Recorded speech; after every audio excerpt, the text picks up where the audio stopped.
యావత్ వికారాబాద్ బంధువులందరికీ ఒక చిన్న సూచన తెలియడం జరుగుతుంది.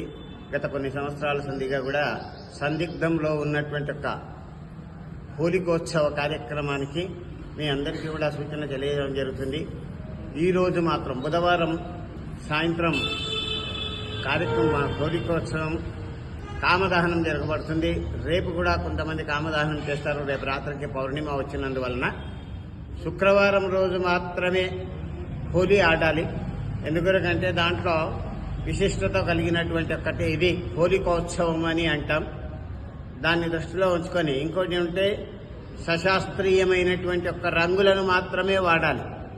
దాంట్లో కోడిగుడ్లు వాడతామా, రంగులు వాడతామా, బురద వాడతామా, ఇత్యాది వస్తువులు వాడతామా, కంటి చూపు పోడగొట్టుకుంటామా అనేటువంటిది కాకుండా కేవలం దాన్ని ఏం చేయాలి అని అంటే మోతుకు పువ్వు తీసుకొని రావాలి, దాన్ని ఉడకబెట్టాలి, అది హోలీ అనేటువంటి దాని మీద దాన్నే ఆడాలి.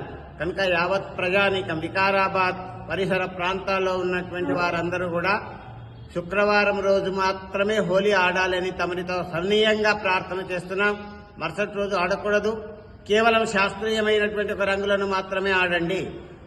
రసాయనికమైనటువంటి ఒక పదార్థాలను వాడి కంటి చూపును పోగొట్టుకోకండి, అనారోగ్యాన్ని తెచ్చుకోకండి, చర్మవ్యాధి తెచ్చుకోకండి అని చెప్పి తమరితో ప్రార్థన చేస్తున్నాము.